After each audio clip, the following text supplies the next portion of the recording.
everybody, you're watching Marvel Live, and we're here with Tom Taylor. Hi. Hey, how's it going? Really, really well. I should talk into this? You should talk into that so we can all hear you. Yeah. You are so busy. You have I feel like you're working on so many things. Tell me what all you're working on. And I think you have some... world? In the Marvel world. Yes. In the Marvel universe. Yeah, so currently I'm writing, well, I've just been announced on a new Star Wars book. Congratulations. Thank you very much. I wrote Star Wars years and years ago, and it's fantastic to come back to that galaxy. I guess I wrote it a long time ago. Anyway. In a galaxy far, far away. That's right. So yeah, and I'm doing the new era. So I'm writing Rey and Finn and Poe, and I sort of had my choice of era, and I went, you know what, I want to write this because that's what my son loves, you know. And seeing Last Jedi with him and seeing his excitement, I went, yes, I'm going to write your heroes. Yeah. That's so nice. Yeah, it's beautiful. And then I'm also obviously writing X-Men Red, writing Adamantium Agenda, which is a team up with Jessica Jones and Luke Cage and Iron Man and Spider-Man and Laura. And I've just come off 3 years of Wolverine. And I'm writing something else, but we can't talk about it yet. But it's... Ooh, secrets. Yes. Boy, Marvel's all about secrets. I love it. Busy guy. Yeah. I feel like, too, you've set up so much sort of canon for Laura, and now Laura is with Tamiko Maraki. Mariko Tamaki. There we go. Yeah. Switched.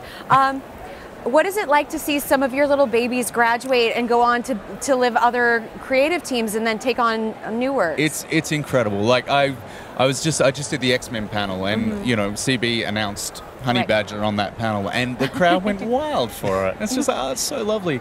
And you know, when you've worked for so long on a book like that, and I wrote Laura and Gabby for 3 years, right? And it's actually terrifying to think of someone else playing with your toys that you have such an ownership of. That's right. And I was actually quite scared to read Mariko's work, and I read it, and it's such a great book. It is fantastic. Read it. If you haven't read it, it is so good. X-23 #1. And Juan Cabal, I love that man. And they were emailing me saying, "Oh, trust me, you're going to be happy." And they took what we did. They didn't throw it out. They went, it's a continuation of your work, but also pushing it forward in a beautiful way. I love that. Yeah. That's awesome. Oh, no. Now, you mentioned Adamantium Agenda. That lineup of characters is awesome because they haven't really been seen together. What's that dynamic like? Because there's so many characters that you don't really see hanging out all the time. This is the thing. Like, my job is getting to play with the greatest toys in the world. Yeah, right. And getting, like, it's my first time writing Spider-Man, and obviously I wrote Iron Man for about a year, but he was a terrible person at the time. Superior Iron Man. So getting them and getting Jessica Jones, who I've loved since Alias, which I got my mum when she came to America. I'm not from here. If you didn't realize that. She was coming to America, and I got her to bring all the Alias trades back. Like, and this was years ago, before I was a comics writer. So I've loved Jessica Jones, and getting to play with those characters interacting. There's something that sparks fly. They work so well together. That sounds so fun. Is there one combo that you were really excited to get to, that you're like, oh, when I write this is going to be my magnum opus. This is going to be so good. Look, Wolverine was like that, and obviously, I mean, when you get offered X-Men, I mean, that is insane. True, I was at a party in Sydney for a friend, and it was at the top of a very loud hotel in a bar, and I got the call at 1 a.m. because people forget that I'm in Australia, right? And they're like, and I can't hear a thing. X-Men? Like, what? X-Men?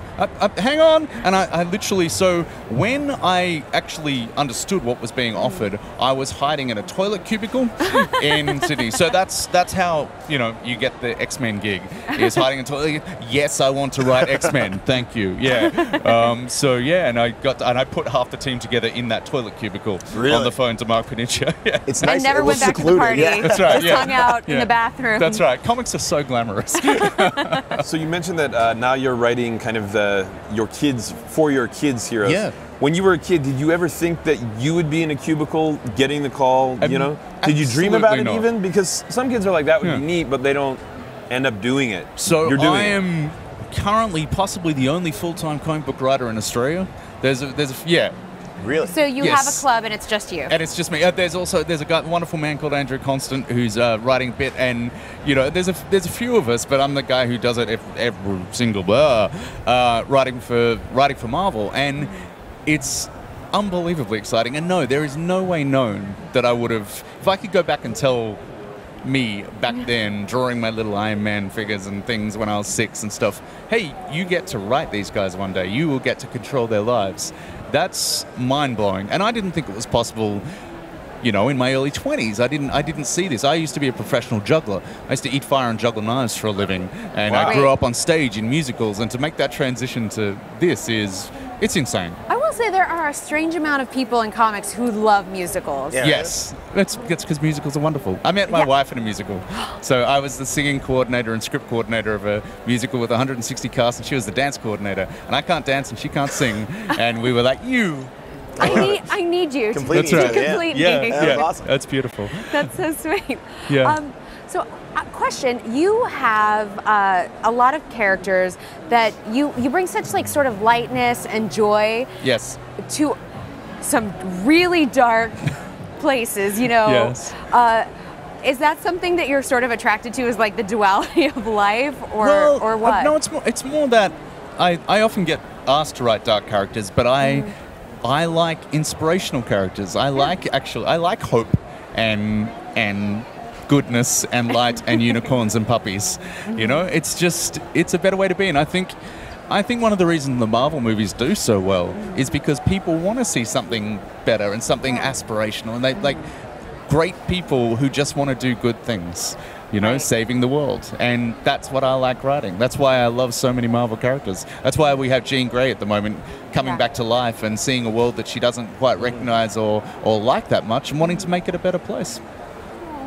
So nice. You got Lorraine to the core. Feelings. So Lorraine just like that was great. So you talked about Star Wars a little bit. Yeah. You're writing. So what is the difference? Like, it's kind of different writing, you know, superheroes and then going into this kind of like space. What's the process like when you have to write, kind of live in two worlds? It's just about the characters. Mm-hmm. You know, you nail the characters first. You get their voices. You work out what makes them tick. I think every single writer or any creator, anybody working with other people's toys owes it to become a fan. If you're not a fan already, you must be a fan by the time you start writing them. Right. You have to know them backwards, inside and out, to really give the fan service, basically. So you need to know why they're fantastic. So it's not that it's a superhero book. It doesn't. The genre doesn't matter so much. You know, space opera and superheroes. There's a lot of intersection there. But you've just got to know who Finn is. You've got to know who Poe is. You've got to know who Rey is. Get their voices and what makes them tick. Is there one you like more than the other? Like you're like I kind of like. Well, my son's favorite character is actually Rose Tycho. Yeah. So I have to find a way to bring Rose into it for sure. So I'll be talking to Lucasfilm and Mark about that very soon. Yeah. So when it's like playtime at home, you constantly refer to the characters as like your toys that you have ownership of. Now that the toys are not exactly yours, you literally have a kid that you can play toys with. Yeah. Do you see your kid like, you know, could you see your kid writing these stories before you? Is it in your genes, you know? 100 times, yes. Like both my sons, Finn and Connor, hello. They are both, like Finn is a fantastic writer. I mean, I also work in television, which has nothing to do with this, but my son, my 12-year-old, has an IMDb page. He's been in the writing room of my TV show with his hot chocolate and, you know, in his cup. That's right. No. Yeah. We need to re-go through these beats. But, and his instincts are fantastic. And when I read his writing, his cadence is similar to mine. His jokes are similar to mine. It's so cute. He's actually he's just watching the second season of The West Wing at the moment.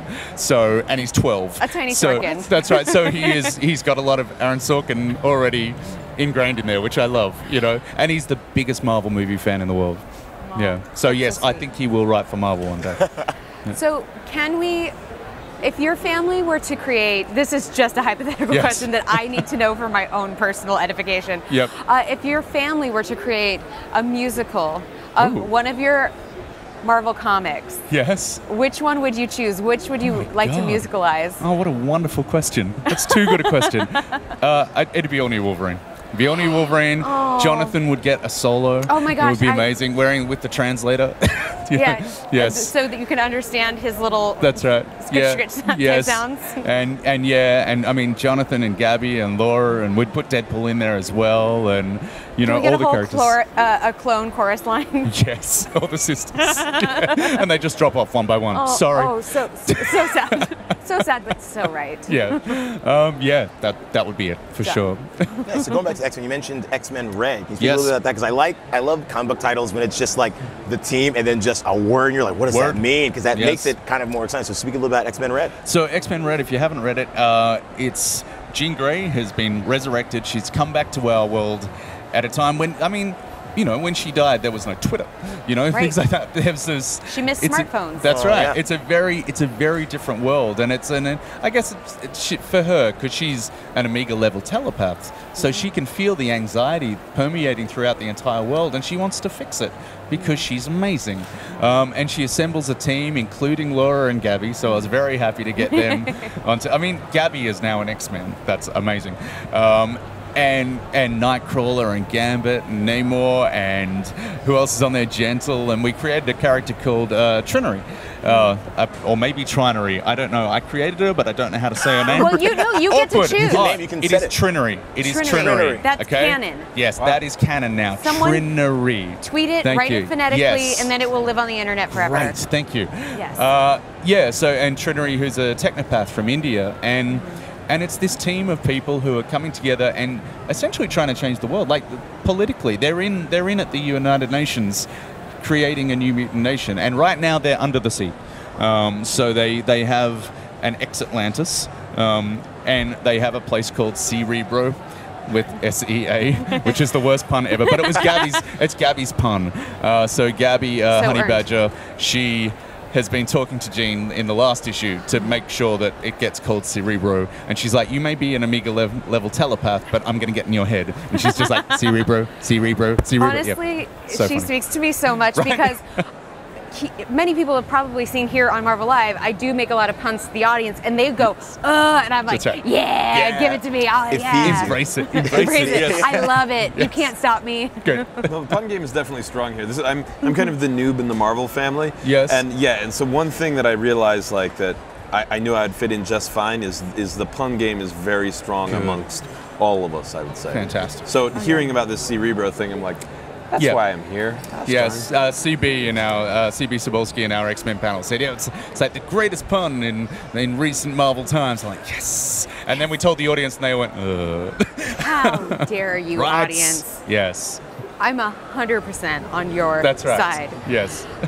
So as far as some of your panels and stuff you've gotten to do here at San Diego, tell us everything. Oh, well, you know, we've just done the X-Men. We've just done the X-Men panel earlier today with, who was on that? Matthew Rosenberg and Cena Grace and CB, and that was great, just telling people, you know, hearing the love for these characters, and particularly being able to create a character like Gabby with David Lopez, and, you know, hearing the cheer that went up when CB mentioned her name. It's like, that's amazing. That's the best. You know, you talk about would young Tom, who, you know, couldn't afford comics. That was one of the things. Like I was not wealthy when we were young, when I was living with my mum, and the idea that I not only get to write comics but create characters for Marvel, that's huge. You know, it's amazing. That's so cool. Yeah, it makes me very happy. So getting that buzz from the audience and hearing how much they're loving X-Men Red and hearing some of the new announcements and X-Men Black, and obviously we can talk about Uncanny X-Men's coming in the fall because that was announced. Right. I hope. Yes, no, that was definitely announced. Yeah. It was definitely announced. Tell us, because yes, that's all that was announced. We're still getting the info over here. Yes, no creative team announced yet, but Uncanny X-Men coming in the fall. Who knows? Amazing, though, to have that title back.